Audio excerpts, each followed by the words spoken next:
The Cashmere Botanical Gardens are a pretty interesting place.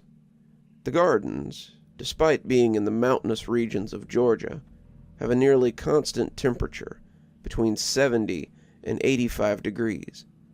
It has never snowed in the Cashmere Botanical Gardens, and it's utterly immune to the cold snaps and freezing warnings that sometimes affect the area. The plants here require only minimal care, seeming to get exactly what they need to flourish from the soil and their regular waterings. The place should not exist, especially not in a town as provincial as Cashmere, but it does.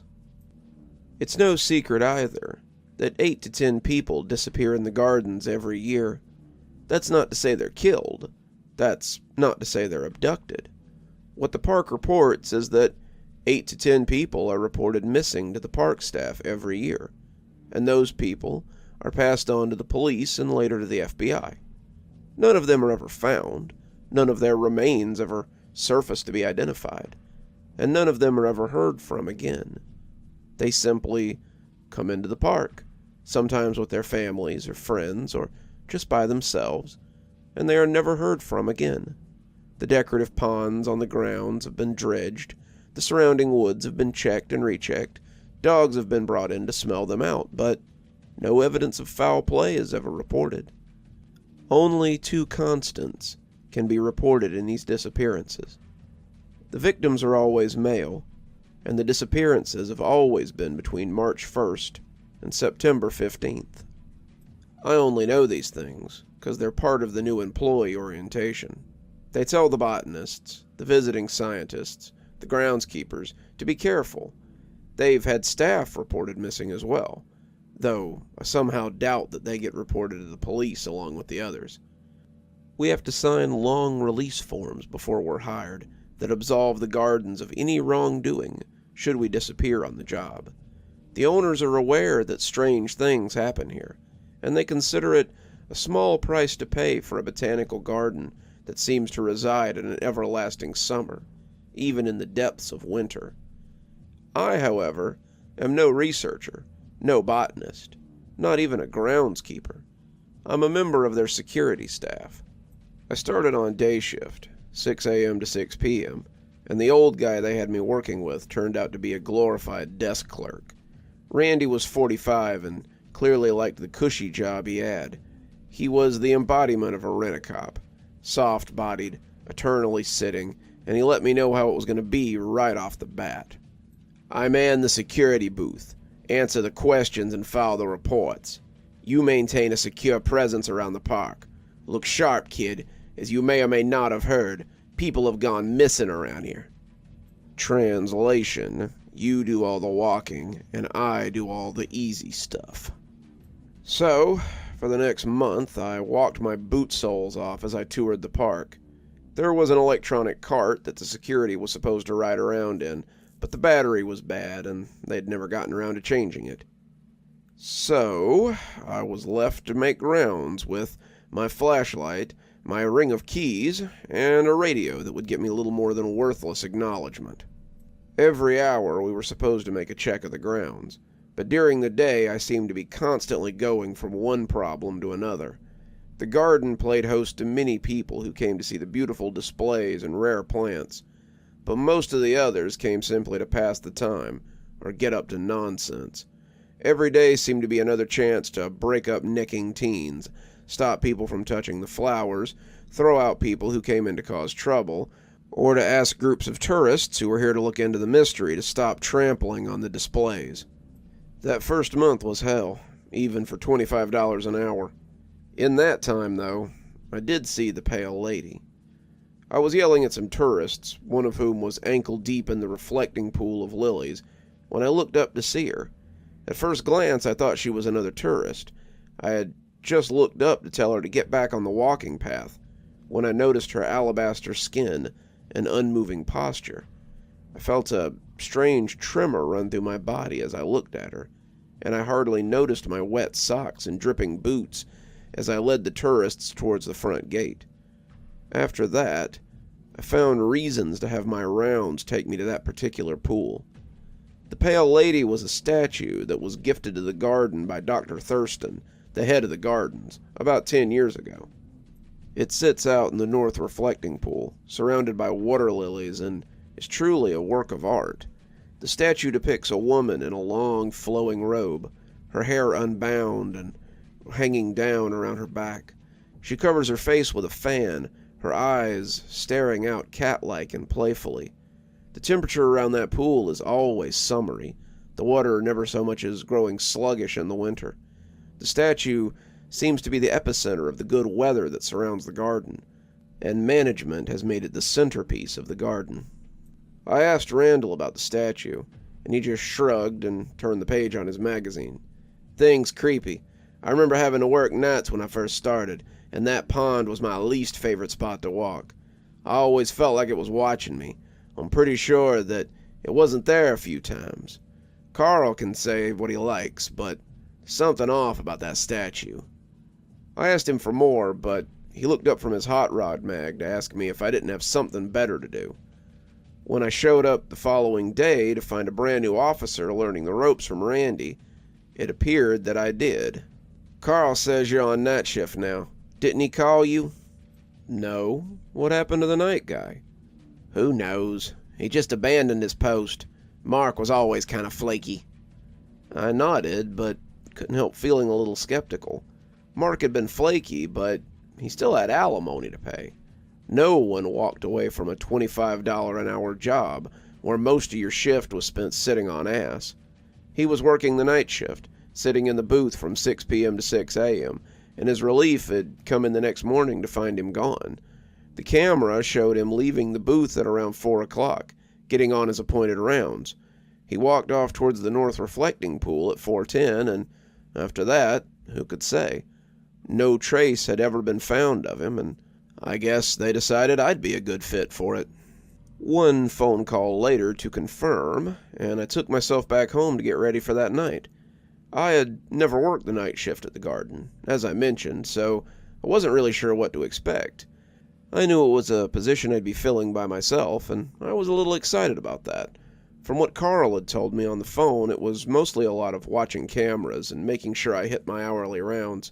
He said the boss liked to make sure everything was locked up after the gates closed at sunset, and that he sometimes watched the cameras to make sure the guards weren't shirking their rounds. So you make sure you're doing what you're supposed to be doing, and for God's sakes, don't fall asleep. So, with that, I frittered away the rest of my day, till it was time to go to work that evening. March 25th. There was a big binder on my desk when I got there, and Randy made sure I got the keys before he left. Better you than me, kid. You couldn't pay me enough to stay in this creepy old place at night. He left in a hurry, and I was left with another hour of daylight before they made the announcement to close the gates. The first couple of hours weren't too bad. I walked the grounds, helping people like I usually did. I directed some folks towards certain exhibits and made sure the buildings were secured after the botany staff left for the day. When the gates closed, I did another walk around and looked for stragglers and people who might be hiding. We do occasionally get troublemakers after hours who think it's funny to try to stay in the park and steal things overnight. There was none of that tonight, though, and as I finished my rounds, I went back to my desk and watched the cameras. I set an alarm on my watch so I wouldn't miss my next round in an hour, and I contented myself with watching the grainy CCTV footage from the security monitors. They had cameras just about all over the park. You could see most every entrance and exit from the exhibits, and some of them had cameras over the exhibits as well, like the rare flowers or the endangered species room. One of these cameras faced the pond for the Pale Lady, and I found myself coming back to that one again and again. The longer I looked at it, the more it seemed to move sometimes when I took my eyes off of it. Yeah, I know what that sounds like, but it's true. Sometimes you stare at something for so long that it seems to move. The statue was no different. It would wiggle its arms, move its fan, even seem to sway a bit, but it was all things I could chuck up to the grainy camera footage. I'd go back and check on it during my rounds too, but it always sat in the same place it had always been. I've tried not looking at it so much, since I could feel myself lingering the more I did.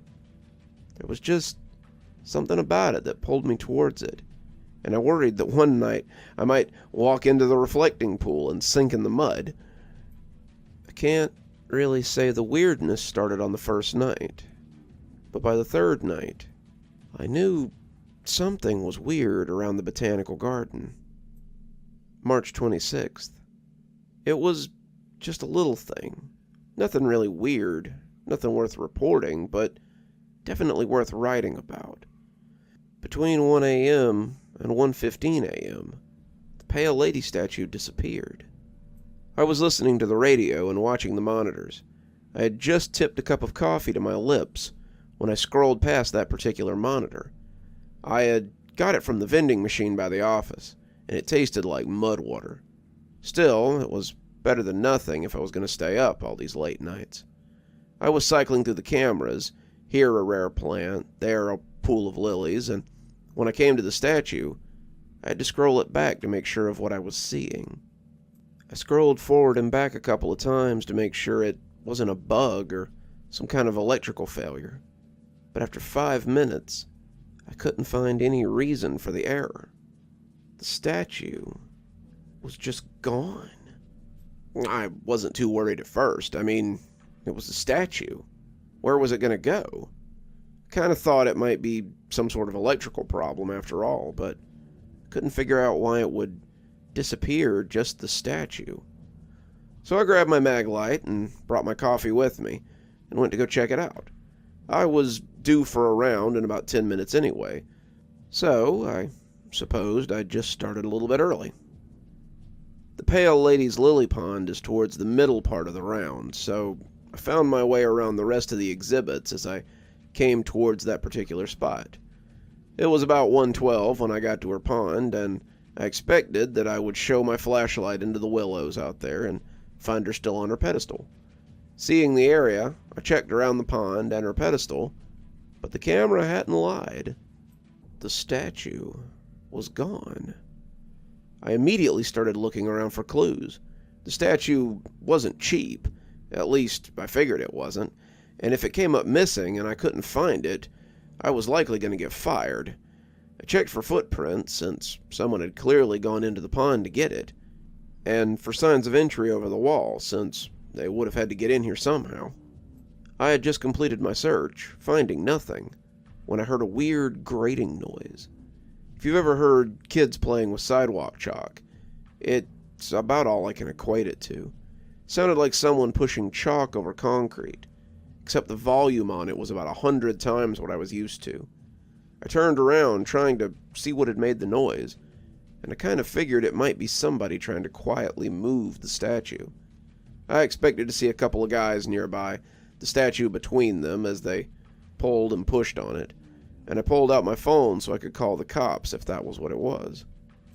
Instead, I found the statue of the Pale Lady back on its pedestal, as if it had never gone anywhere. I held it in the beam of my flashlight for about 2 minutes, trying to see what the hell was going on. There was no way I had missed it. I'd checked the whole damn area for that statue, but here it was.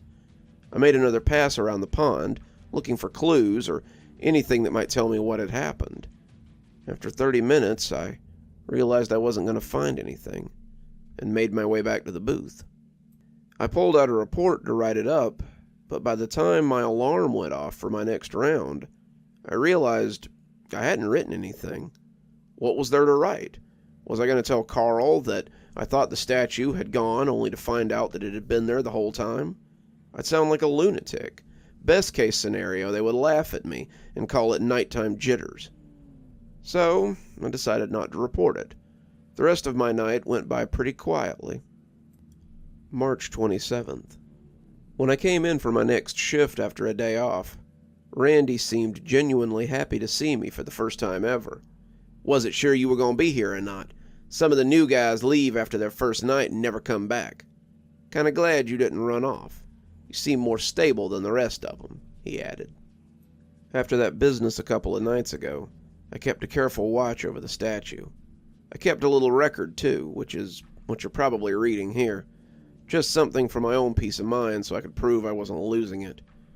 That night, I saw the statue disappear from its spot in the lily pond twice. I witnessed it return every time on camera, and it was always gone for 10 to 20 minutes at a time. I thought about going to check on it, but decided against it. I hadn't liked being out there when it was gone. Felt like something was creeping around out there, and the thought of that statue moving around on its own wouldn't leave my mind. March 28th. It happened 2 more times tonight. While on my rounds, I discovered it gone both times, though I never stuck around to see it come back. If I were watching on camera, there would be a puff of static followed by a sudden reappearance of the statue, and after the first time, I never questioned it. It was a strange little mystery, but that was about it. March 30th. It all came to a head tonight.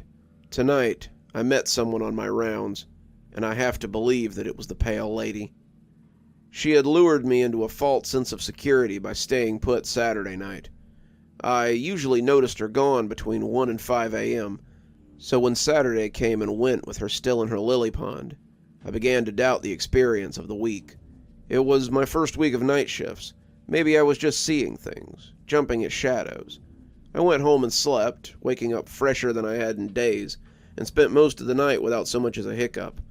The park closes early on Sunday, so by the time I got there, it was already locked up, and all I had to do was my usual rounds and watch my usual cameras. Randy stuck around for almost an hour to talk about how the new kid had needed to leave for an appointment or something.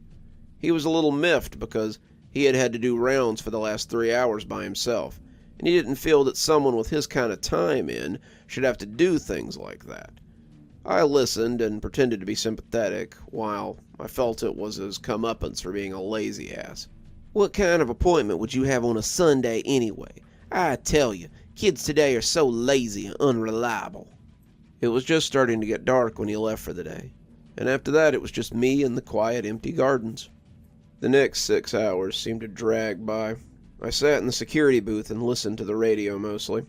I did some camera watching, went and ran some birds out of one of the exhibits, and really just had fun sitting on my butt. Around midnight I checked the cameras and found everything where it was supposed to be, the Pale Lady included. I grabbed my flashlight and my keys and went out to do my midnight round, expecting nothing more strenuous than some leftover trash to pick up along the way.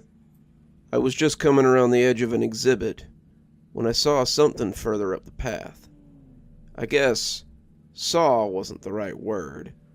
I heard her before I saw her. It sounded like someone was dragging a rock along the concrete, and it reminded me of the sound I heard the other night when the statue went missing. As I came closer to the pond, I saw a woman walking slowly up the path. It looked like a woman, at least. Watching her walk, I thought she might be an older lady who was walking a little stiffly. Her gait was slow and looked like it hurt her to put one foot in front of the other. I called out and asked her how she'd gotten in here. To tell the truth, it scared the hell out of me. I hadn't seen a living person since Randy left for the day, and the sudden appearance of someone new put the hairs up on the back of my neck. She just kept walking, like she hadn't heard me, and I quickened my pace as I got in front of her so I could confront her. It wasn't that hard. She wasn't exactly running, but as I came around her, I realized she was holding a fan, blocking her face from sight. She was dressed in old clothes, like a Ren Fair dress, and her hair was hanging loose around her shoulders. Sometimes the gardens hire people in costume to walk around, but I hadn't got a memo about any upcoming events. They certainly wouldn't be here in the middle of the night either, and I felt pretty confident that she wasn't supposed to be here. I stood in her path, and as she tried to go around me, it seemed that she noticed me as I shouted at her a second time. "Excuse me, ma'am, the park is closed for the night. What are you doing here?" For a moment, all we did was stare at each other. I seemed to have startled her as badly as she had startled me, but she recovered a little quicker than I had. She took a step towards me, extending her hand as if she meant to touch my face, and I took a step back out of her reach. I was a head taller than she was, but I still didn't want some strange lady touching my face in the middle of an empty garden in the middle of the night. I thought about raising my flashlight, but suddenly my arm was heavy. It was as if a great weight had been set on my wrist, and when she reached out to stroke my cheek this time, there was nothing I could do about it. "Such a handsome guardsman," she commented, and her voice was odd. She sounded both thousands of years old and painfully young. She sounded as if she had lived 1,000 years and only a single day. I can't really explain it to you, but she was so strange that I could do little but look into her eyes as they swam above the rim of the fan. "Would you like to walk with me?" she asked, but I got the feeling it wasn't a question. I got the feeling people didn't deny this particular lady and just walk away. I opened my mouth to tell her that would be lovely, but some primitive survival instinct slammed the brakes on my mouth. A strange voice argued that if I were to walk with her, I would never go walking with anyone again. This lady would lead me places, both terrible and beautiful, but they would not be places I would ever come back from. When I shook my head, it seemed to surprise her. "Sorry, ma'am. I'm on duty. Perhaps another time." She looked sad, but nodded from behind her colorful fan. She walked around me, continuing her stroll as I stood there like a statue. I didn't want to follow her. I suddenly wanted nothing so much as to not be here when Randy showed up in the morning. I wondered if this is what the other guards had seen. I wondered how many of them had gone with her, and how many of them had simply left as she continued to walk. I turned around to follow her, or to continue my rounds, or to just run as far as my legs could take me. And that's when something happened that I can't explain. I have a vague memory of her standing right behind me, her fan closed and her face on display. But I could no more tell you what she looked like than I could tell you the population of Madrid. If something happened, I don't have any memory of it. Everything suddenly and irreparably went dark, and the next thing I knew, there were people standing over me. Carl was there, and Randy, and a few other park staff that appeared to have come in early for Monday.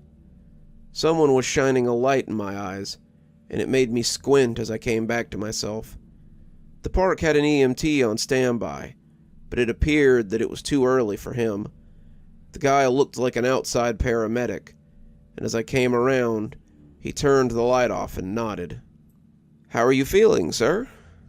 "Very confused," I told him as I sat up. "The last thing I remember is that it was nighttime, and I was on a round." I didn't remember the lady I had seen walking around until later that day. At that point, everything was still a little bit blurry. "He doesn't seem concussed," the EMT said, turning to someone I hadn't seen since my interview. I gulped. That was Dr. Thurston, the head of Cashmere Botanical Gardens. Dr. Thurston was intimidating in that way that all men of a comfortable age are. He wasn't particularly large, no bigger than I was, and he didn't look angry as he stood smiling placidly at me. But I knew that if he suspected I was on drugs, or I had decided to take a little nap on the sidewalk, that I'd be fired without question. Dr. Thurston smiled at me, his face that of Pa Cartwright in my mind, and he knelt a little as he got on eye level with me. "If I drug test you, son, are you going to be on the dope?" I shook my head emphatically. "No, sir. I never touched the stuff." "I believe you. Have you ever fainted like that before?" "No, sir." "When do you work next?" Tonight, sir." "Take tonight off, and Tuesday too. I'll tell Chuck that he's got an extra day this week. Get yourself checked out and get some rest. Come back fresh on Wednesday." He patted my arm, and I thanked him for his generosity. I wrote all this down as it started to come back, but I'm not sure how much is real and how much of this stuff my mind has created.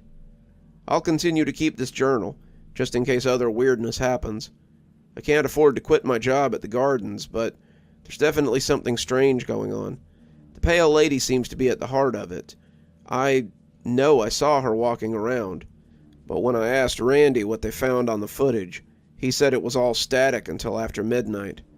The next thing on camera was me, collapsed on the ground at about 1:15. Something odd is definitely going on here, and I mean to get to the bottom of it.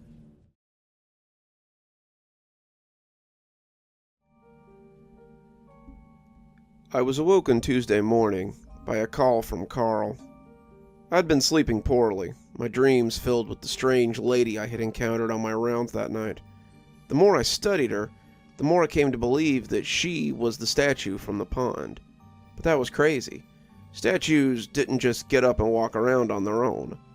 The more I remembered about that night, though, the more convinced I became that it had been the woman depicted in that statue. Was she someone who worked at the park? Did we have an actor that portrayed her for meet and greets? I didn't know, and I realized that the only way to know would be to conduct more investigations. When the phone rang, I'd been drifting in and out of sleep thinly, and I must have sounded groggy when I answered. "Hey, kiddo, you feeling any better?" I lied and told him I was feeling okay, and the answer seemed to make him glad. "That's what I was hoping to hear. I hate to do it to you, kid, but I may need you to cover night shift on an emergency basis for a little bit." Something happened to Chuck?" I asked, wiping the sleep from my eyes as I tried to focus. "Yeah, he disappeared. Showed up and the booth was empty. Chuck was a bachelor, though, so it's possible that he just got an itch and decided to leave. We can move the new guy to nights, too, if Randy says he's ready. By next week, I think, but until I can, I need your help in running the show 7 nights a week." I paused long enough for him to ask me if I was still there, weighing my options. Spending more time on the job would allow me to investigate the statue more, and I'd be lying if I said I couldn't use the money. I was still paying off student loans from the small loan I'd taken out to try for a degree in business, and my credit card situation was still looking a little dire. It would be rough working all those hours the next week and a half, but I had little doubt I could do it. "Kid, you there? I know it's a lot to ask, but..." "Yeah, no problem. That's time and a half after my regular 40, right?" "Given the circumstances, let's say triple time. Doc Thurston's taken a liking to you, and says it's the least we can do after you collapsed at work." We chatted a little bit more, and when I hung up, I went to the cabinet and crunched up a couple of melatonin that were slightly out of date. I would need some solid sleep before tonight, it appeared. April 2nd. I was about 2 blocks from the park when I saw the new signs by the side of the road. "Come see the new Trees of Georgia exhibit at Cashmere Botanical Gardens." The signs featured pictures of native trees, their names little more than squibs below them. I had to squint as I rolled past them, not sure what I'd seen. The trees looked like they had little cameras on them or something. It was weird, but I suppose that someone would explain it when I got to work. The banners on the outside of the park told me that indeed, our botanical garden was running a display, and I could see flyers and pamphlets on the Welcome Center rack explaining the exhibit. Randy, however, turned out to be better than any flyer. "Look who's back," he said, shaking my hand. "You had me scared there for a minute. Glad you didn't just run off, given the circumstances." He looked a little down, and I told him I was sorry to hear about Chuck. Randy and Chuck had started out on the same shift, and their off days matched up enough for them to maintain a consistent friendship. They had been buddies for quite a while, and Randy was taking the news of his friend leaving pretty hard. "I just wish he'd call me or something," Randy said, looking glum. "I got one call from him before he disappeared, but he must have just butt-dialed me or something. It was weird, too. It was in the middle of the night, and all I could hear was some old sciencey guy talking about trees." "Trees?" I asked, interested. "Yeah, talk about age and size and region and whatnot. He must have butt-dialed me by the new exhibit. Maybe he was gonna tell me he was dipping out, but kinda freaked me out a little bit. Oh yeah, what is this new exhibit? Something about local trees or something? Nothing gets past you, kid, Randy said sarcastically. Yeah, we got some grant money last minute and had to spend it on an educational exhibit. Talks about something from the state. Hence, trees of Georgia. Which area are they in? Governor's Ring. I tell you, it's been school buses of snot-nosed kids for the last 2 days. I'll be glad to see it go, but it looks like it might be here to stay for a while. I nodded, making a mental note of the location for my rounds. The Botanical Garden had 8 different rings where the exhibits were kept. Think of it like a clock. The Governor's Ring was at the 12 o'clock position, with the Gerber's Ring, the Sylvere Ring, the Massley Ring, the Tuckman Ring, the Reese Ring, the Georgia State College Ring, and the Delaney Ring, all around them. They were named for their sponsors, and each ring held a unique exhibit. Keeping with the round theme, there were also large walls that encircled the rings, and within were other small biomes for permanent rings. The Pale Lady's Lily Pond was one such thing, and altogether it made up about 40 unique displays and set pieces to explore. It's been a real headache keeping all them kids from climbing the exhibits, especially with my new helper asking a string of questions while I do all the work. The noise from them trees is enough to drive an ice pick in your brain, too. Noise? I asked, unsure what he was talking about. I won't spoil the surprise. You'll see soon enough. It wasn't long before I realized what he was talking about. The Governor's Ring was towards the middle part of my round, and as I walked around, I heard the voices before I saw them. The signage proclaimed the Governor's Ring to be the home of Georgian trees. They had transplanted about 8 half-grown trees into the ring, and each of them had a little speaker box attached to them. The speaker box proclaimed the tree's name, in Latin and English, and some facts about it. It would have been cool if they'd been on a timer and not so close together. In the end, they all just kind of walked over each other, and the bleed over would definitely have given me a headache after a while. I'm an American birch, Fagus gratifolia. My bark is very smooth and light gray, remaining so as the tree ages. Large trees with rounded crowns and many long, Hi there, I'm American yellowwood, Cladastrus kentuckii. I have a broad, round canopy and a vase-shaped, moderately dense silhouette. You can call me Tupelo, Nyssa sylvacanta. I'm also sometimes called black gum, and my summer leaves are a very dark color with a high gloss appearance. But the most spectacular part of me is my fall foliage, with many shades of yellow, orange, bright red, purple, and on and on and on. Standing there for only a few minutes was enough to make my temples throb, and I moved on as I continued my rounds. The adults I saw in the exhibit seemed to agree, though the kids seemed excited for some reason. Maybe it was the idea of talking trees, or maybe they liked all the chaos, but the ones I saw kept running around and trying to climb the trees. I ended up camping out in the ring for a while, telling kids not to climb the trees and asking parents to control their children. Thank God the garden closed at 7, because an hour later I was sweaty, tired, and nursing a throbbing headache as I started my second round. I had hoped that after the park closed the speakers might go off, but much like the muzak they pumped in over the speakers at night, I could hear the sound of the trees being described every round. I thought it was odd how well they carried, too. Sometimes it seemed like I could hear them, certain trees at least, while I was in my office, only to hear different ones later in the night. It must have been windy, too, because I seemed to catch leaves rustling against the cameras more than once. I mean, it's a botanical garden. Leaves are kind of everywhere, year-round. But they don't usually buffet against the cameras quite that much. It was 9 o'clock, my 4th round of the night, when I heard the weird science guy voice that Randy was talking about. I was coming around the 3rd ring, on the east side of the garden, when I heard someone talking. I pulled out my mag light, thinking we might have an unscheduled guest. The 3rd ring, Mastley Ring, held a display of beautiful spring lilies and orchids, their arrangement looking like a meadow in full bloom. Mr. Massley's groundskeeper had even set up a water feature so that it appeared that a stream was coursing through it, and it was pretty impressive to think about. There were 3 trees in the display, one of them holding a rope swing, and as I stood there sweeping my light, I could definitely hear the sound of someone talking. "Rot resistant. Used for getting burned." It was muffled, like someone was trying to keep their voice down, but I could still hear it. As I got closer, I finally picked it up, and it made me feel a little foolish for being so skittish.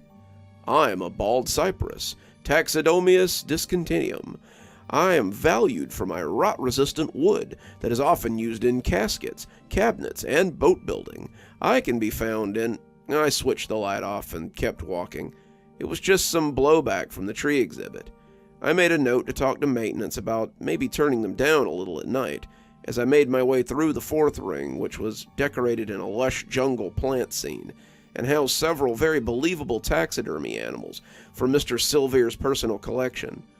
I'd been startled in the daytime by a few of them, and he had a couple of cats hanging out in there that would definitely have got him some jail time these days for even attempting to shoot at them. I heard a cacophony from the governor's ring as I came to the north end of the park, and sped up a little bit as the noise made my head start hurting again. I slowed a little, though, when I came to the pond that held the pale lady. She was standing placidly in the middle of her lily pond, fan still hiding her face coquettishly. She could be the twin of the woman I'd seen on the path, I realized, as I came a little closer. Whoever had carved her had done an amazing job. Her features were so clear, so defined, and there was none of the usual imperfections that you often saw from marble that was left out in the elements.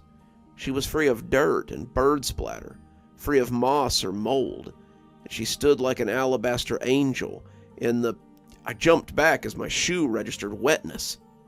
It appeared that while I was studying the statue, I hadn't been looking where I was going. I'd stepped right in the lily pond, and I cursed as I realized that my sock was going to be wet for the rest of the night.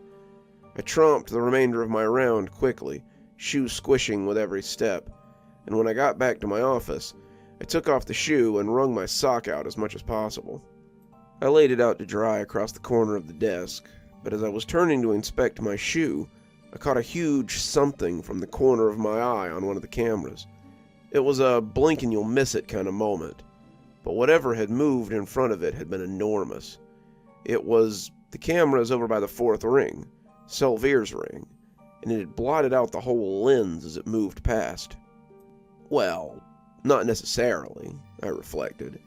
A bird or a bat flying in front of the camera could have achieved the same effect, but it had definitely given me pause as I sat there with my shoe in my hand. Without warning, the lens on another camera went dark for a split second. Then a third. It was harder to chalk it up to flying creatures after I watched it happen again and again. I sat watching the monitors as something large moved in front of the cameras. I suddenly didn't want to leave my booth.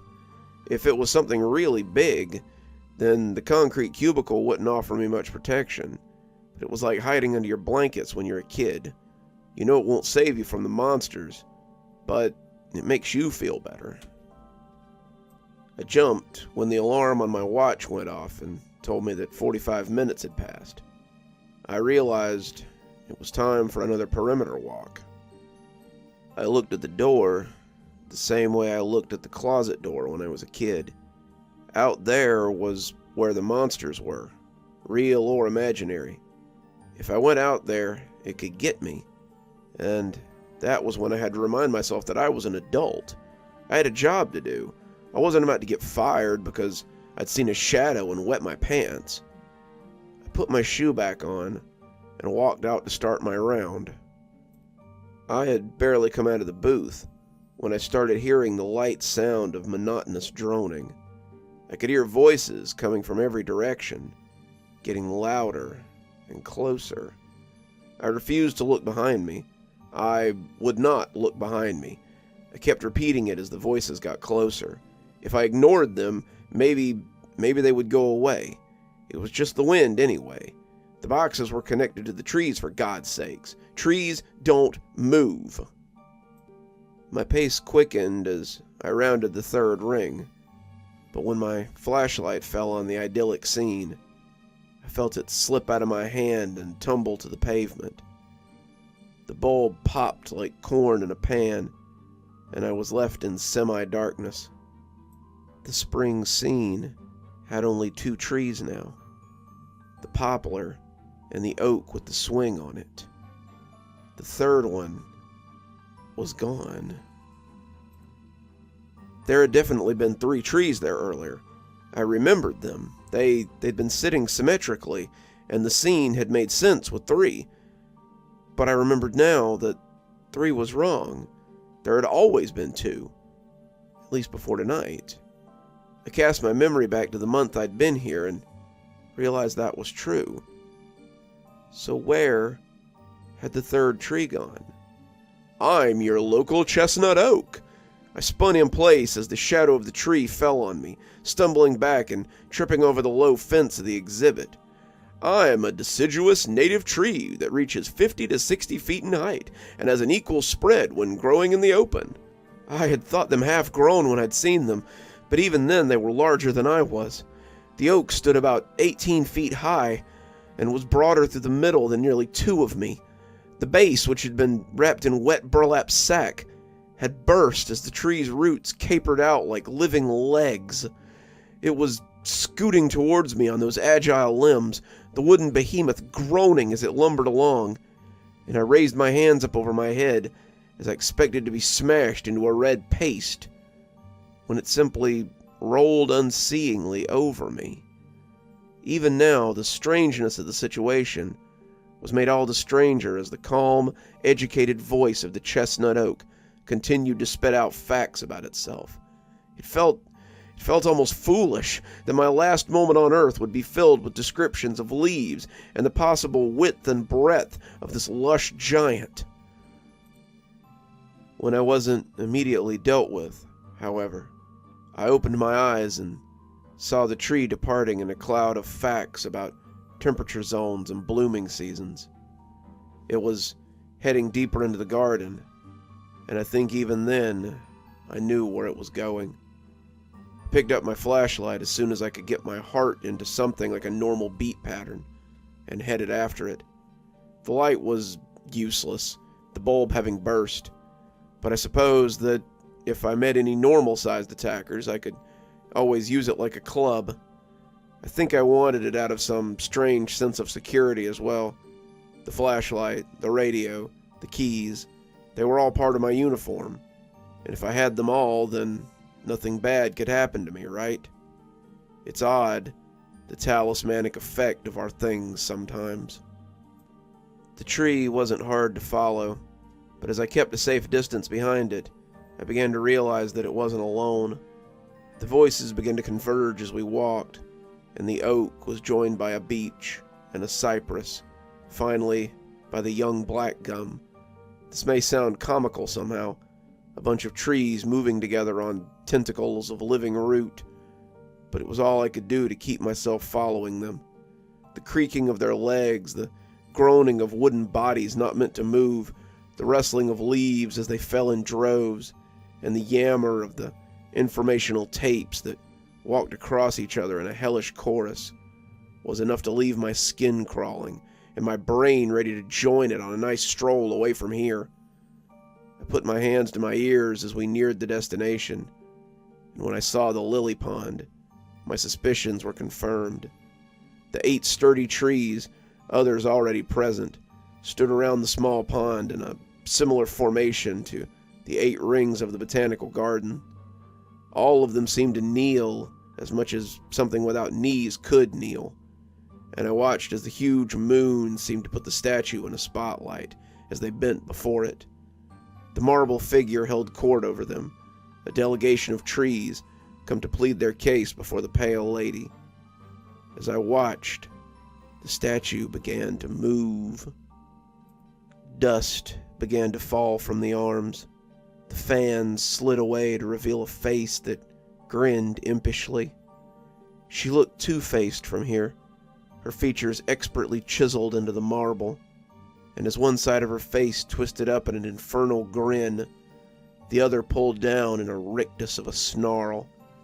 She thrust the fan above her head as the marble pattered around her, a woman freed from a basilisk spell, and when she opened her yellow eyes, I could feel her regard on me.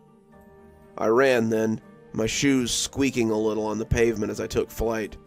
I stumbled over the small wall and fell into a display of marigolds, but I kept running as I rolled free of them.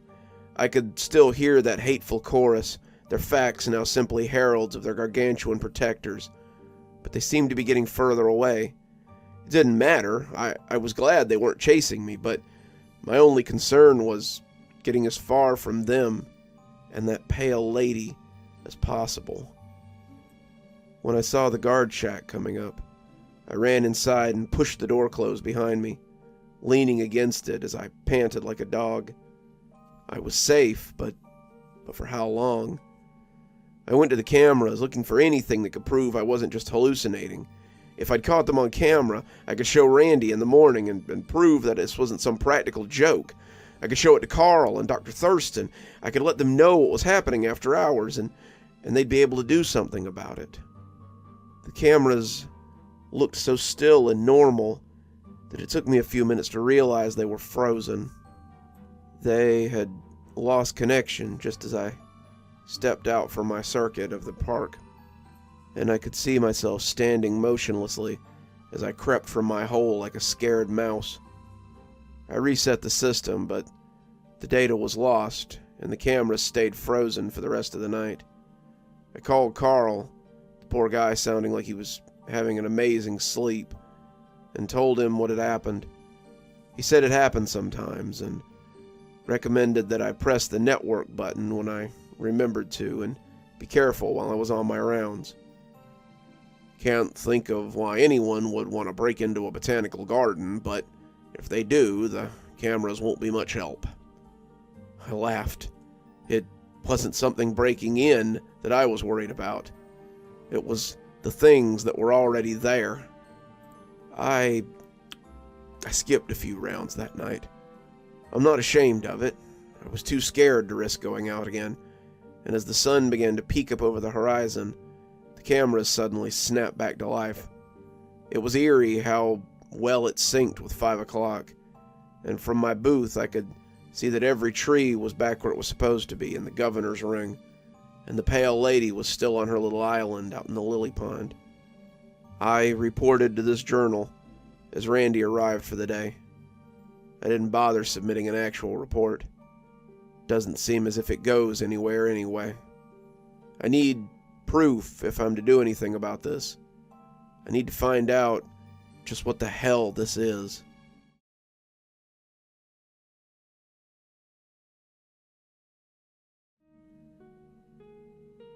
I haven't written in a few days.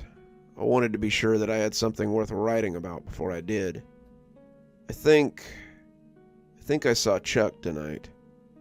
I think I saw a few of the people that are supposed to have gone missing. The last 4 nights have been filled with strange little occurrences. The trees are still moving at night.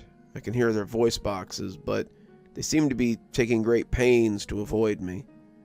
I would find them in other rings sometimes, but they stayed put whenever I was looking at them.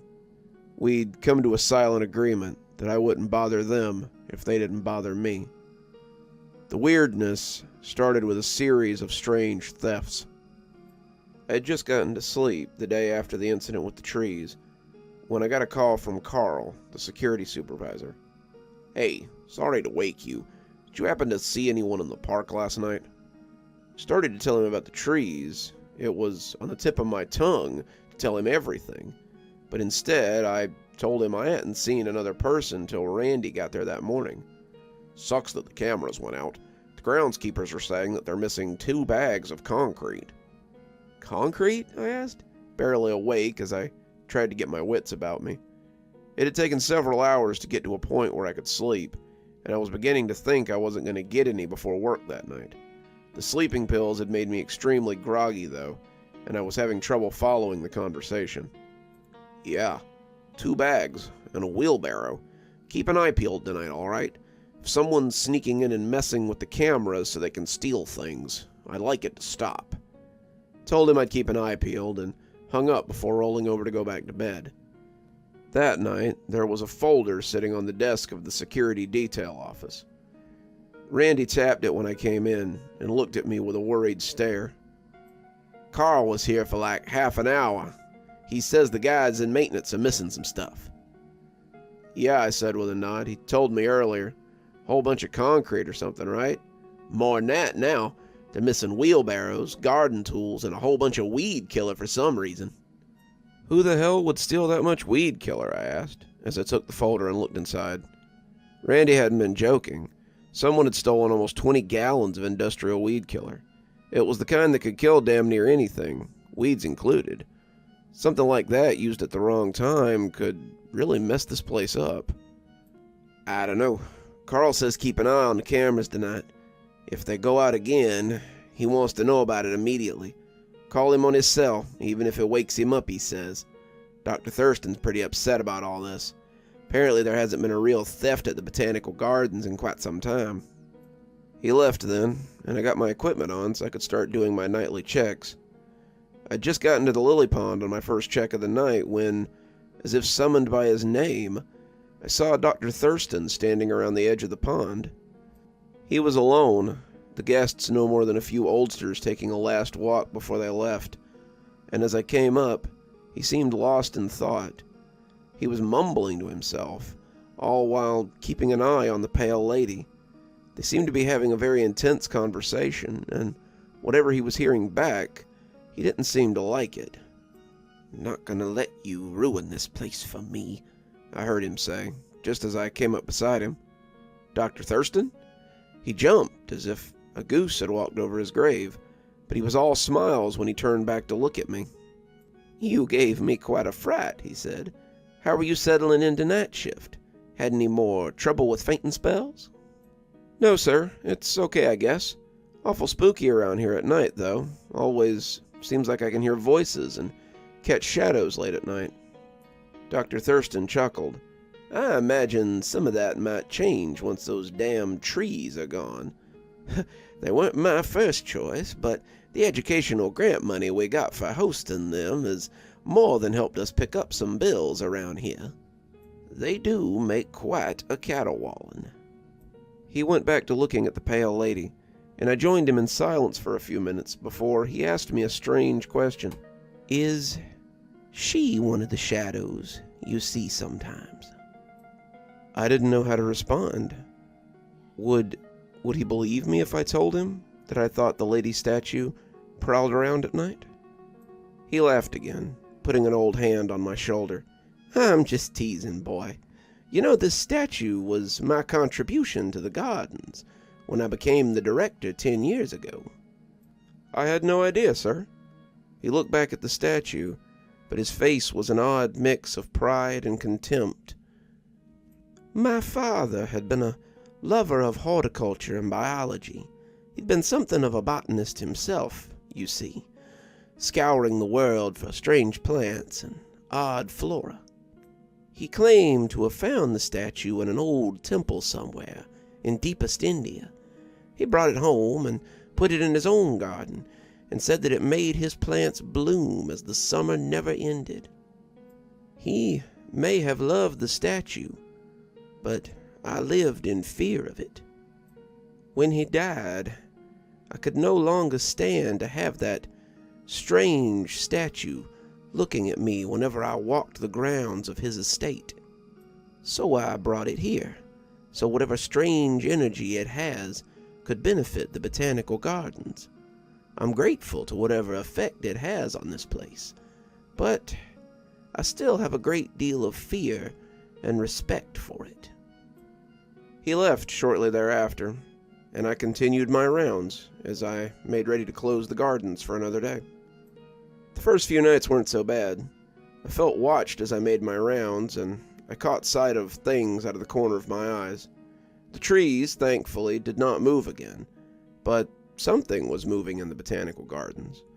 They were normal-sized somethings, people perhaps, but they were far too quick for me to see. I tried ignoring it, thinking it was more strangeness, like the trees moving, and the next day there was a new folder on my desk. Maintenance, it seemed, was reporting more thefts. Their industrial sprayers were gone, as well as the remains of their weed killer. Someone had also taken the keys to the truck that held their bigger sprayer, the one they used for pest control. Carl and Randy were at a loss, and when Carl asked me again if I'd seen anything, I told him I hadn't seen anything out of the ordinary the last few nights. I should have told him about the feeling of being watched, but I didn't want to seem paranoid. This was a good job, and I really needed to keep doing it, so I put up with the weirdness and went about my night, as I had the ones before it. The third night, however, Carl spent half my shift furiously sifting through security footage. Someone had broken into the botany labs, behind the botanical garden, and taken something that Carl couldn't tell me about. It was all very hush-hush, but it was something that we could get in a lot of trouble for if anyone found out about it.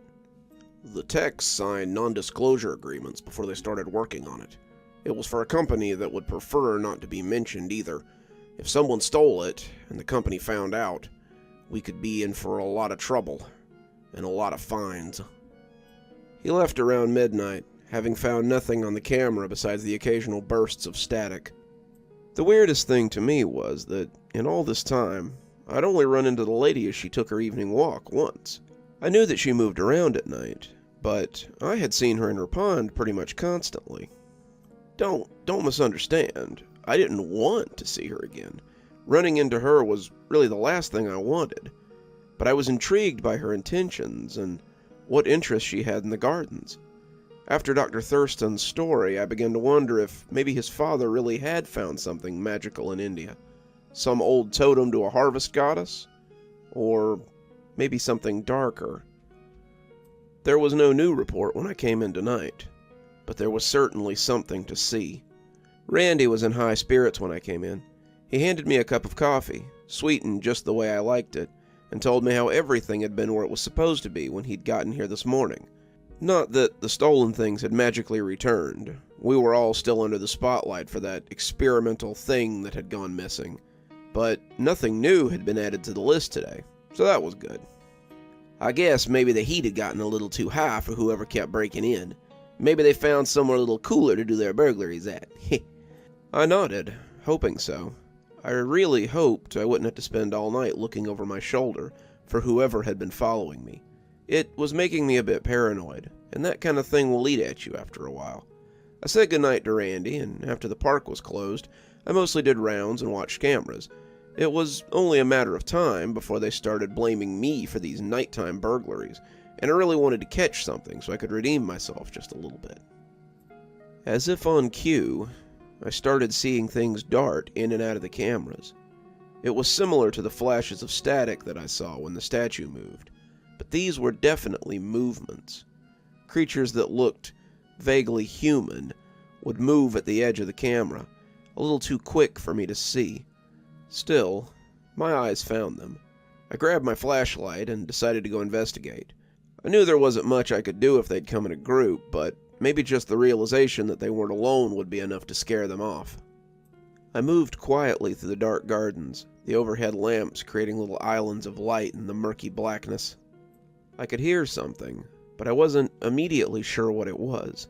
It almost sounded like construction, but who'd be doing construction in the middle of the night? The tree voices bombarded me as I walked past the governor's ring, but it couldn't quite block out the sound that I had heard earlier. All the trees were still there, where they should be, so I felt confident that they weren't the ones making the racket. After a closer look, though, I came to the conclusion that no, they weren't all there. 3 of them were missing, and I couldn't believe I hadn't noticed them before. They were the 3 biggest trees in the exhibit, likely having been brought in with several forklifts, and they were all just gone. Had they left on their own? I didn't know, but as I turned my face back towards the noise, I figured I was about to find out. The area around the lily pond turned out to be the source of the noise. I hunkered at the edge of the exhibit and watched as a half a dozen hunkered figures went about their work. They were mixing and pouring concrete, cutting wood, and making rough tables, constructing seats out of stone and wood, and building something in the lily pond. I couldn't tell what they were. They were only vaguely human, but much too hairy and muscled to be actual humans. The longer I looked, the more I thought I could see horns sprouting from the tops of their curly hair, and I wondered where they had come from so suddenly. The longer I observed them, the more familiar faces there seemed to be. It made sense that they should look familiar. Many of them were faces I'd seen on the posters in the break room, the one detailing missing employees. One of the ones pouring concrete looked a little like the smiling botanist who had gone missing last year. The one lifting a large concrete stone, with one hand no less, looked a little like the middle-aged woman who had worked as a groundskeeper. This could all be a mistake, my mind playing tricks on me, but when I heard something snort behind me, I turned and found someone that there was no mistaking. Chuck was pushing a wheelbarrow, his hair now long and brown, and his eyes like a cat. I could look past the faces. I had only seen them on missing posters. But there was no misremembering Chuck. I'd seen him quite often, and despite the changes to him, I still recognized him. The wheelbarrow made a harsh sound as it fell, the two of us just staring at each other for a few seconds, before I could find my voice. "Chuck? Is that you?" Chuck looked startled. He took a step away from the wheelbarrow. It looked like he wanted to use his hands to cover himself. He seemed ashamed to be seen like this, and when he spoke, his voice was nothing like the deep baritone it had been before. It sounded like someone pretending at a deep voice, and a falsetto all at once. He sounded like nothing so much as a sentient hive of bees that's learned to speak through some strange sorcery. "You shouldn't be here. You're not supposed to be here. Get out. Get out before it's too late." I took an involuntary step back, but got control of myself pretty quickly. "Come with me. We can go talk to Dr. Thurston. Maybe there's some way he can—" "No," he said brusquely. "I don't need saving. But you might. Get out of here. Get out of here before it's too late. There are things happening here that you don't understand. You need to leave while you still can." He looked like he wanted to say more, but every word seemed to put him at odds with himself. When a sudden guttural scream erupted behind me, the sound of a beehive falling down a flight of stairs. I turned to find that one of the other creatures had seen me and was pointing at me with an accusing finger. I ran for my life. It's amazing sometimes what adrenaline will do. I could hear the sounds of hooves on concrete behind me, the clatter it made, hard to tell how many were after me. 2, 3, a dozen, it hardly mattered. I'd watched one of them lift a slab of concrete that looked like it weighed as much as 800 pounds. One of them would be enough to kill me, and I knew it. As the security hut came into view, I breathed a sigh of relief before wondering why. A door would be child's play for this gang of Billy Goat's gruff, but it hardly mattered. I made it through and turned to slam it in their faces, and got a split-second view of a mob of angry monsters. Their teeth looked huge as they gnashed from their lips. Their arms pumped wildly, and the cords that showed on them bulged dangerously. They were a pack of bacchanalian revelers, a group of pissed-off satyrs, and I slammed the door and ran the bolt, already having my cell phone out to call for help. 911, what's your emergency? I need help. I need the police, the army, something, to the Cashmere Botanical Gardens. I'm the security officer, and I'm being attacked by something. I've... At that moment, something hit the door, hard enough to bow it in its frame, and I saw an arm attempting to poke into the gap. I need someone here now. They're almost through the door. Please, God, help me. They battered at the door as I yelled into the phone, and as the woman assured me that help was on the way, I hung up on her and dialed Carl. He sounded groggy, but woke up quickly once he heard the banging. "What the hell's going on over there? Are you okay?" "I need help. I called the cops, but I need to let you know in case something happens to me. They're working for the statue, the one in the lily pond. She's been making them steal things. They're the ones that have stolen all the tools and the concrete and stuff. They're building something. They're making something. I don't know what to do. Slow down, kid. You aren't making any sense. I'll be down there in about 10 minutes with everyone I can lay hands on. You stay safe. There's a flare gun in the box under the desk. It's only got one shot, so try not to waste it, and only if you really... His last words were blotted out as something bent the door enough to reach their arm all the way in. I dropped the phone in surprise and backpedaled until I ran into the desk. The hand was like a furry spider, scuttling around the door as it looked for the clasp. The door wasn't much protection at this point. It was bent almost in two, and I wasn't sure why the hand was trying to open it when it could just as easily knock it down. I didn't question my good luck. I just reached for the case Carl had told me about and popped the safety latch as the gauze and band-aids and antibiotics spilled onto the floor. The flare gun clunked onto the desk, and I scooped it up as the hand finally found the latch. I took a shaky aim, though I guess I didn't need to be that good a shot. I've never been much of a marksman, to Dad's chagrin, but as I steadied my hands, I reminded myself that I only had one shot. The thick fingers slipped off the lock, but it seemed that they were more curious to find where it was. As they returned to it, I put a bead on them and pulled the trigger. I missed, but I missed spectacularly. The shot bounced off the door frame and out the large hole the arm was creeping through.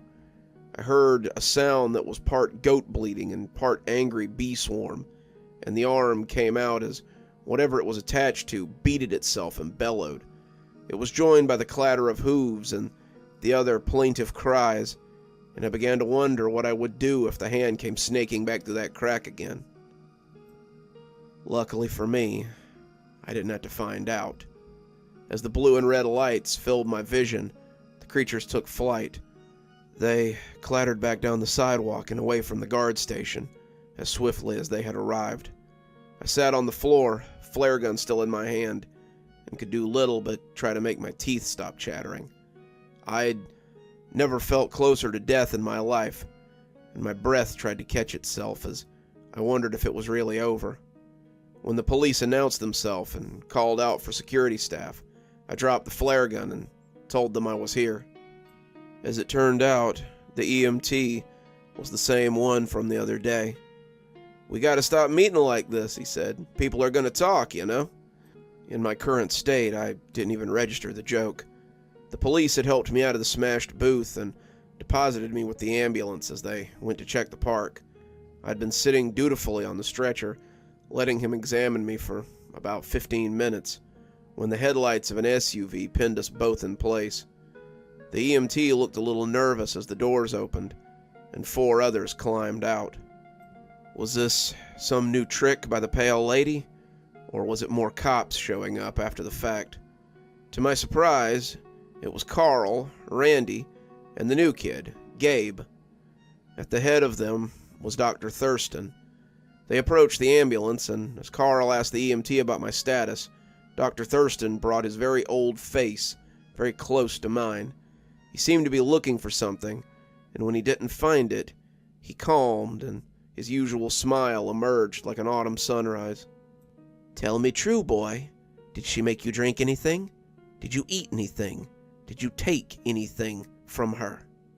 I shook my head and just kept on shaking it until he put a hand on either side of my face and leaned in so close that I thought he was going to kiss me.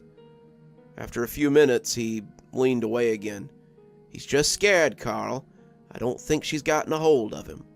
"Well, thank Christ for that," Carl said, signing something the EMT had put in front of him and telling him that they would take it from here.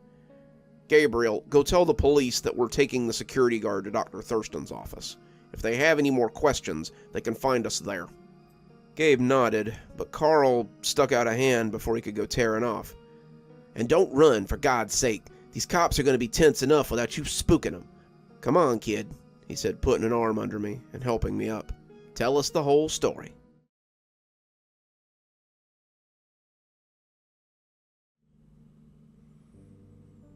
The four of us walked back into the gardens and towards the long buildings that reminded me of classrooms. Dr. Thurston led us past 2 rows of growing trays and glassed-off rooms with biohazard signs on them, until we reached a door with the legend Hadrian L. Thurston, M.D. on it. The doc unlocked his office, and we all piled into the cozy space.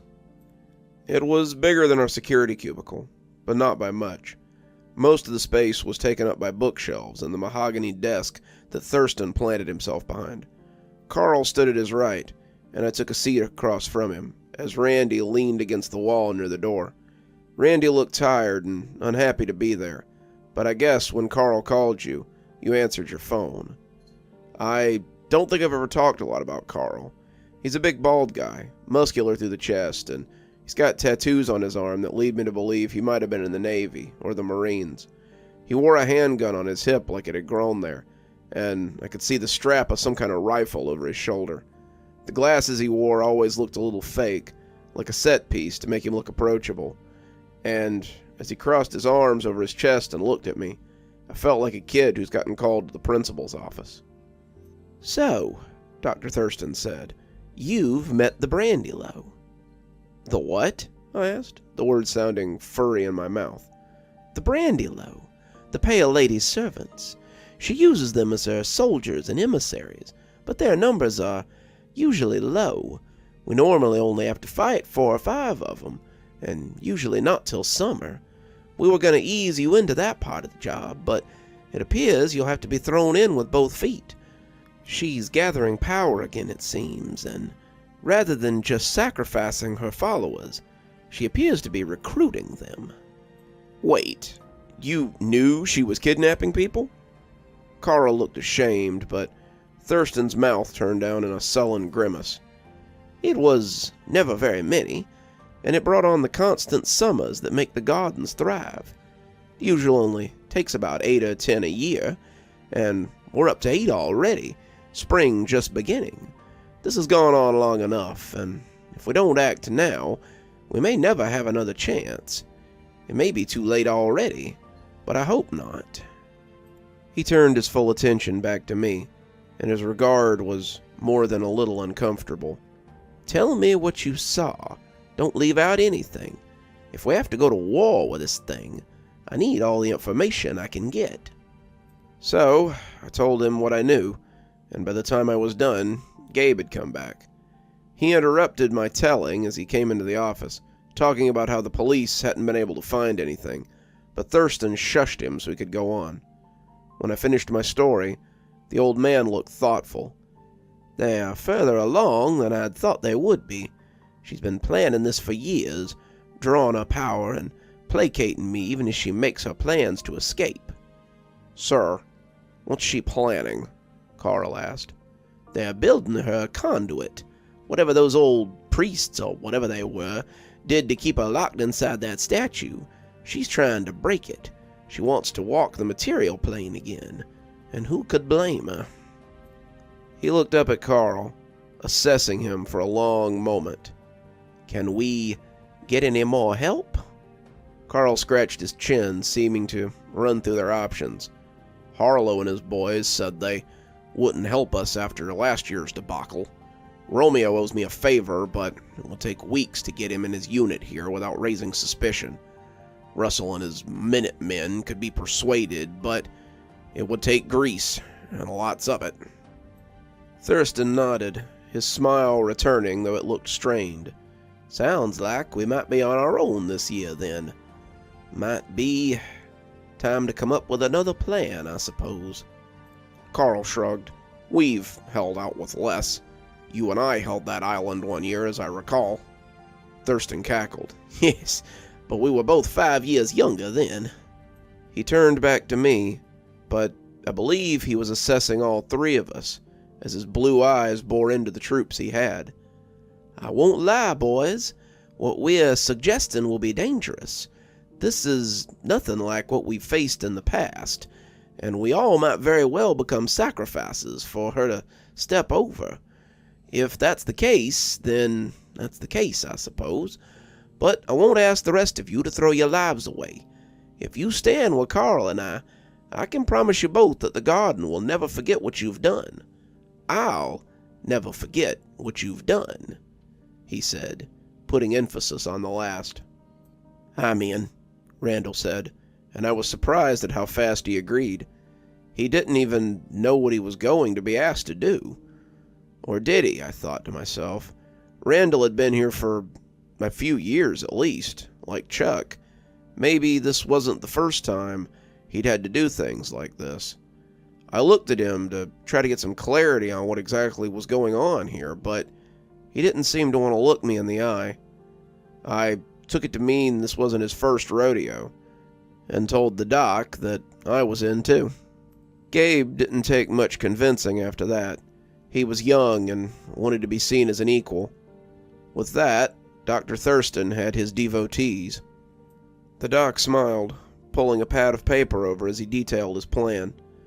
"We'll close the park today and reconvene tonight. Carl and I will get everything ready so that we don't walk in with our pants down. We'll go back tonight and parley with her. My father always kept her at bay, and if we put down a few of her friends, she'll see reason." I must have made a face, because Dr. Thurston laughed. "Don't worry, kid. I have no intention of leading us into a suicide mission.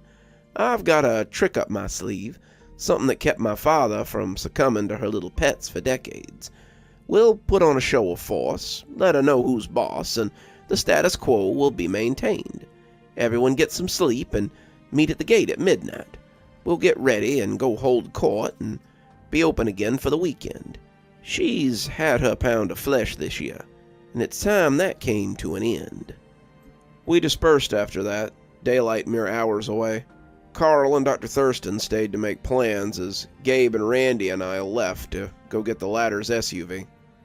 Gabe was all a chatter about the night to come, but Randy looked like he didn't want to say much. I walked with him as far as the parking lot. The police cars and ambulances now gone, and told him I'd see him tomorrow. "See you later," Gabe said, but Randy asked me to wait. He looked at me, his mouth opening and closing, but he seemed unsure of what he wanted to say. It was like he'd walked into a room and forgotten what he was looking for. Nah, that's not quite right. It was more like he had noticed the elephant in the room, but didn't know how to tell me that it was right there. He kept just opening and closing his mouth for a few seconds, Gabe telling him to come on, that he wanted to get back home, before he shook his head and said it was nothing. "We'll see you tomorrow," he said, hopping in and pulling out of the parking lot. I got in my own car and left too. It'd be nice to get some night sleep for once. April 7th. I woke up around noon to a text from Carl. "Don't bring any firepower tonight. I can provide you with one. Meet at the front gate at 12 p.m. on the dot. I wouldn't eat beforehand. Sometimes these things are best done on an empty stomach." The rest of the day seemed to drag by. I tried to sleep some more, but it wasn't happening. Tried to pass the time with video games or TV, but it was like I just couldn't get into anything. My brain seemed to hyper-focus on what we were going to do tonight, which was strange since I had no idea what we were actually going to do. Were we attacking the things I'd seen yesterday? Were we going to threaten the marble statue with guns? I didn't know, and it made me anxious. I was no soldier, and I'd never experienced anything like this.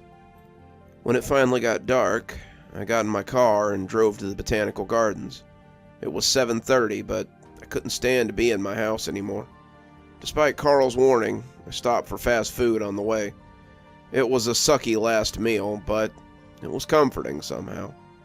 I ate it in the parking lot, watching the benign walls of the brooding structure as I sat at rest. It looked so quiet, but I was sure they were already moving around in there. The sign they had hung on the wall read, "Closed for family emergency," and I wondered if it would still be there tomorrow. The park could be closed for longer than expected, depending on the outcome of tonight's events. I hoped it would go well, and I was comforted somehow by the knowledge that Dr. Thurston and Carl had done this before. Somehow, as I sat there worrying about all this, I fell asleep like a kid waiting for New Year's. I didn't wake up again until someone tapped their knuckles on the glass of my driver's side window. Carl seemed amused to have found me snoozing. "Hope you got your wits about you, kid. It's almost time to go." I climbed out, looking around to see everyone else standing by the gate. Doc wanted a word with everybody. "Head on over while I get our equipment out of the truck," he said with a little wink. I nodded, heading over to the gate to meet with the others. Randy was smoking, Gabe chattering animatedly to the two older men, and Thurston nodded as I approached. They all looked a little nervous, but we all seemed ready for what was coming. At least, I thought we were. "Good to see you, kid. Now that you're here, let's go over the plan. Under no circumstances," he said, looking pointedly at Gabe when he said it, "are we to go in guns a-blazing. We're going to parlay, to offer a renewal of existing deals with the pale lady. If it comes to bloodshed, then we will, but I'd prefer to remain civil.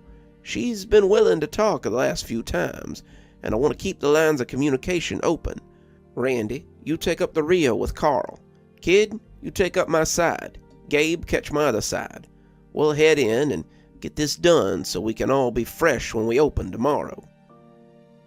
"You said you had a little something up your sleeve," Randy mentioned, tossing his cigarette as he watched the old man carefully. "Mind bringing the rest of us up to speed?" Dr. Thurston looked at him, and I thought for a moment that he looked a little distrustful. "I'll keep that till the time's right, if it's all the same to you, Randy. Carl, are you ready with the gear?" "Yes, sir," Carl coughed, and I jumped, not having heard him come back. He had a big green duffel bag over one shoulder, and as he opened it, he took out several pump-action shotguns. They were a lot nicer than anything I had at home, and when I checked the slide, it appeared it had been preloaded. He handed me a handful of shells and told me to put them in my left pocket. Gabe chuckled as he took it, the kid probably having never handled anything quite that big. Randy accepted his without much comment, and the five of us set off.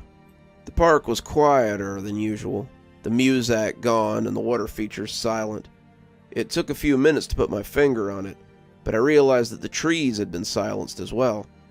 I'd gotten so used to hearing facts about local trees that their absence should have been obvious right away, but I was so keyed up that I guess I hadn't noticed. The whole garden seemed to be holding its breath to see how this would turn out, and as the lily pond came closer and closer, I saw them arrayed before the concrete plinth. The objects they had built were strange. Sculptures of odd geometry and peculiar angles dotted the pond. Before the plinth was what looked like a small stone house with a window that peeked out onto the world. From that window, I could see the statue, and as we approached, it turned its neck gratingly and looked at us. Gabe flinched noticeably, but this was just a typical evening for me. "Ah, my jailer has come to parley. What do you want, old man?" Dr. Thurston stepped into the pool, and the four of us followed him. "I have come to renegotiate our deal," Thurston said, smiling placidly. "Renegotiate?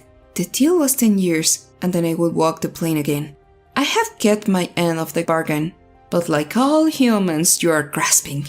Our deal is complete, mortal, and I am free to walk the earth." "Not so fast," Thurston said. "Allow me a chance to renegotiate our deal. It was never a part of the deal that you would hunt so well, but you have. It was never a part of the deal that you would take so many to fill your ranks, but you have. You have not suffered in this time. I have made you a fine cage to amuse yourself and given you shelter from—" "Do not speak his name." "What I'm saying is, you're comfortable here. Why not stay a little longer? You are immortal, and I am old. What's a little more time of being here? That's all I'm saying." She looked through her window and appraised him critically. "What are your terms?" She had barely gotten the words out when Carl kicked me in the back of the knees. I went sprawling in the lily pond, losing my gun in the muck as I tried to make sense of it. What the hell was going on?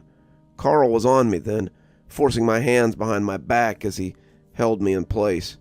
Randy didn't move, but I could sense that Gabe felt a little torn about what was happening. Maybe they hadn't brought him in on this part of the plan, but he was in it now, I suppose. Gabriel, I would advise you not to do anything stupid. Sorry, kid, Carl added, almost sounding remorseful. I like you, but this is business. Randy stepped up to cover the old man's left, the place Carl had been a moment before, and Dr. Thurston cast a hand at me, like a game show host, showing off prizes.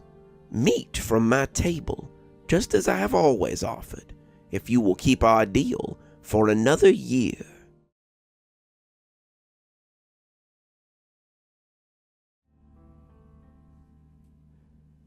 And that is how I came to be kneeling in the lily pond, the cold nose of Carl's shotgun against my spine.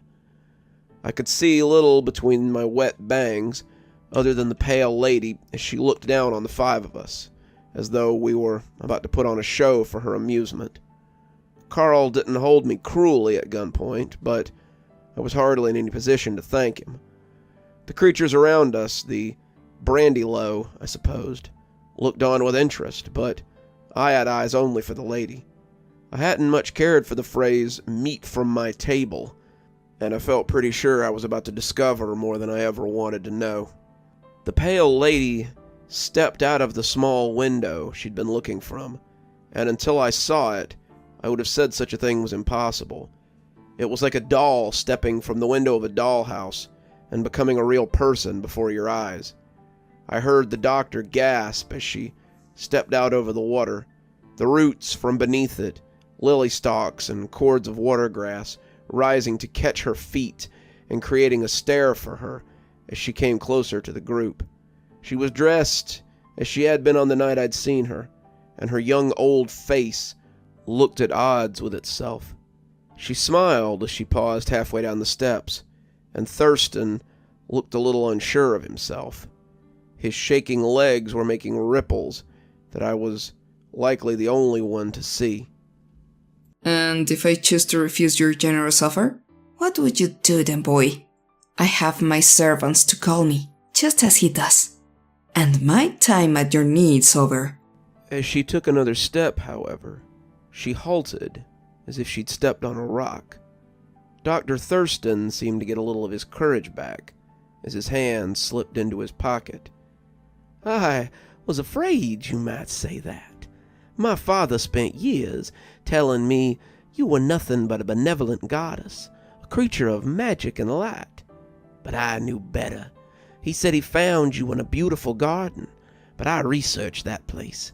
It's the site of a great battle, a mass grave, and what better fertilizer for your riot of plants than the flesh of the fallen, After you agreed to honor the 50 years accord with my father, the last 10 passing to me, I did a lot of research. I discovered your counterpart, though it cost me a fair amount of sanity to do so. I've spoken with his children, and they've told me of this green man. She let out a hiss like a scalded cat, and several of her brandy-low covered their ears. And how you and he have lain waste to your world again and again. He brings the cold, that which kills the plants, and when my weed killer began to go missing, I knew I had been right to plan a contingency. You were afraid that I would poison all these plants, but you were wrong. I love this garden more than you could know.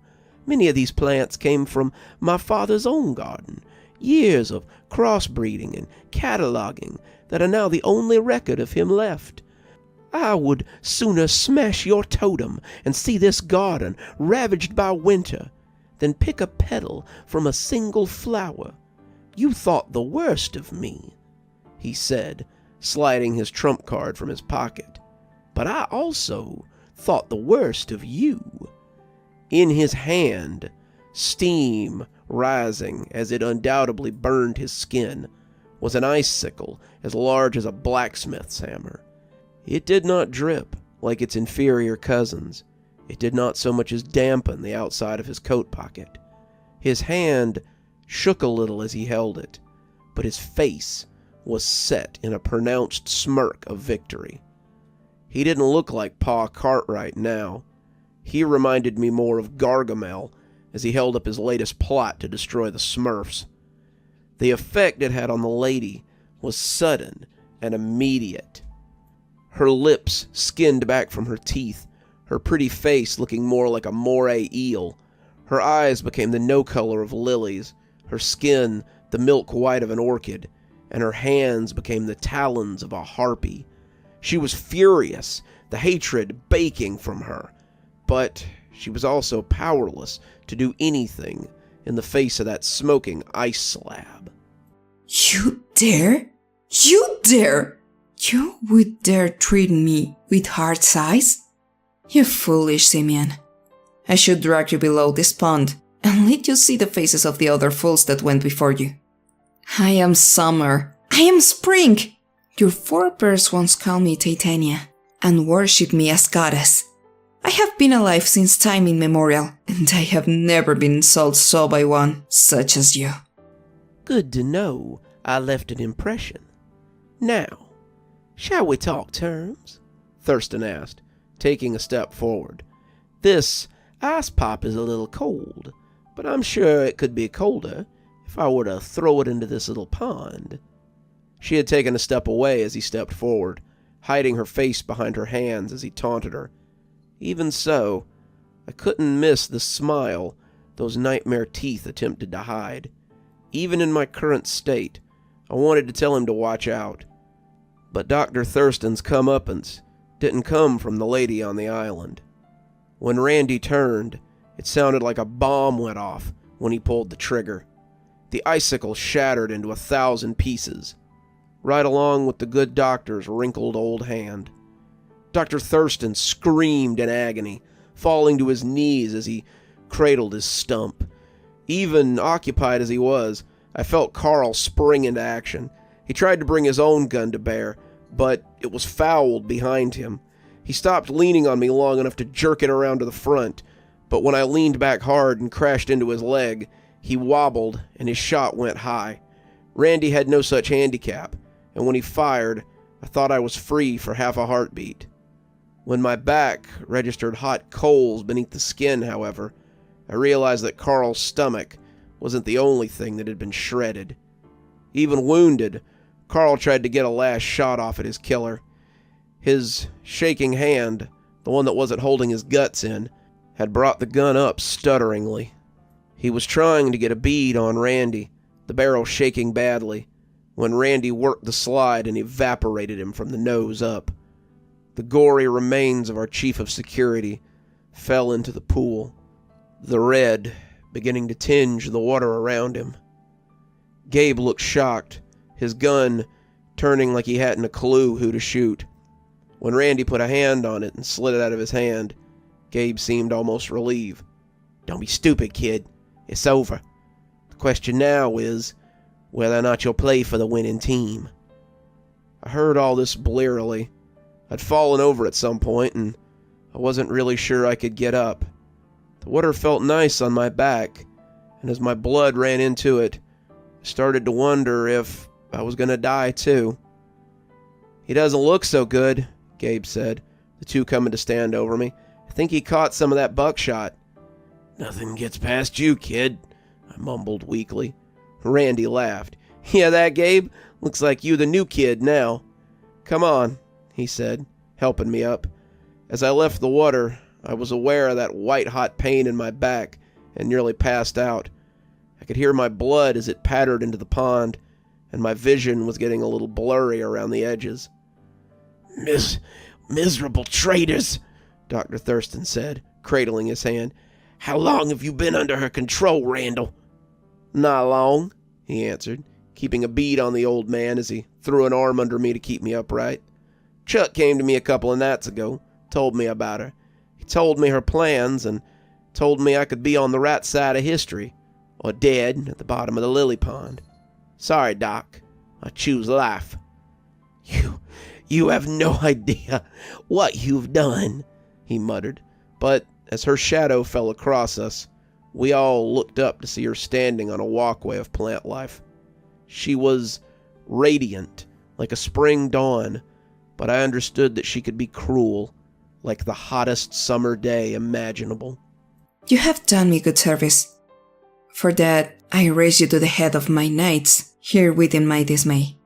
You, the one they call Gabe. You are welcome in my service as well, as is this one if it doesn't want to die. I looked up, her words confirming what I was already worried about. And if I choose not? She shrugged, and the motion looked so pedestrian on her regal shoulders. Then you will die, as this manling will die. You are all so much nourishment to me. Thought you could be much more in my court. I wanted to deny her a second time, but God help me, I didn't want to die. I agree, I said, my tongue feeling heavy in my mouth. Me too, said Gabe. It ain't like I got anything to look forward to here but student debt. Fools, Thurston said. You don't have a clue what she's offering you. She's not some benevolent fairy. She's a... But whatever she was, we would never know. The same plants that bore her suddenly reared up and drugged the old man beneath the water, silencing him forever. The pale lady knelt and dipped a golden cup into the water of the pond, the cup that had suddenly and unexpectedly appeared in her hand. She pressed it to her lips, and when she offered it to me, the pinkish water was tinged with a golden light. Drink this and take up the mantle of Brandilo. Drink this and become my champions. I wavered a little, nearly falling, but my hands only shook a bit as I reached for the cup. The water was cold and crisp and soothed my pain like nothing ever had. When I felt my back begin to mend, I saw her smile as I stood up on my own. Now, let's begin building something new. Epilogue. It's been a year since the coup, and the Cashmere Botanical Gardens have never been better. The lady has formally placed herself as the head of the park, though she certainly doesn't tell people that she's an otherworldly being. Dr. Thurston stepped down as the chairman, placing her as the head of the gardens. He talked about his declining health and how he hoped his niece, Titania, would continue to run the gardens just as he had and continue his father's legacy and his own. Well, someone who looked like Dr. Thurston did, at least. In what I've been told will be a very long life, I hope one day to understand how my lady does the things that she does. Randy's now the head of security here. We have more than enough help, since the other Brandilo have decided to stay here, to be close to the lady. They all pose as botanists or groundskeepers or security personnel, but their duty is to the pale lady and her ever-growing power within the gardens. The original staff were let go after Thurston left, and the backers have all been paid off and told the Botanical Garden no longer needs their support. I heard the governor was pretty mad about it, but one meeting with the lady and he was happy to see reason. She controls the Botanical Gardens now. All the displays are of her choosing, and it looks more like a prehistoric landscape than a proper garden now. The sidewalks are covered in grass and dirt. The walls are gone, save for those that protect the garden from outsiders. The collection of flora has become something unmatched. There's talk about growing things, edible things, and cornering the produce market in the area. But who knows what she's planning. I still keep this journal, so I can remind myself that I wasn't always one of her Brandilo. I see that many of the older ones don't have names anymore. They're simply Brandilo, and I want to keep myself from forgetting who I was. It's strange how much you can get done when time doesn't seem to matter anymore.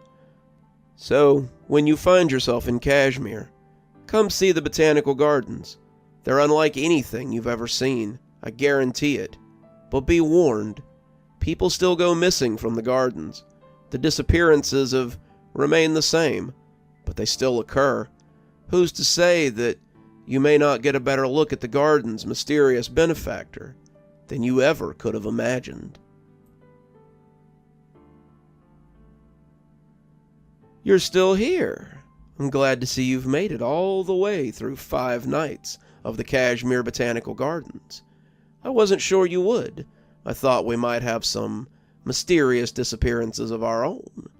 I'd like to thank everyone who's enjoyed the stories this week, and I'd like to thank a big friend of the channel, Dama de Blanca, for being our voice of Titania, or the Pale Lady. Long-time listeners will remember the Pale Lady as the counterpart to the Green Man, the spirit of winter, and I thought, what better time than spring to introduce you to the other half of our winter boogaboo. I dare say, I doubt this will be our last adventure in Cashmere Botanical Gardens, so keep an eye peeled for all the fun stuff we do in the town of Cashmere. Before we go, let's go ahead and thank our patrons. Thanks to Janet for being our Spooky Skeleton tier contributor, and thanks to Hi Stacy, Winter, Xaronan, Emily Coltsfoot, Stephanie Carrington, Marianne Schuler, Tyler Parker, and Jennifer Damron for being our Ghostly Reader tier contributors. Thanks, everyone. We just couldn't do the show without you.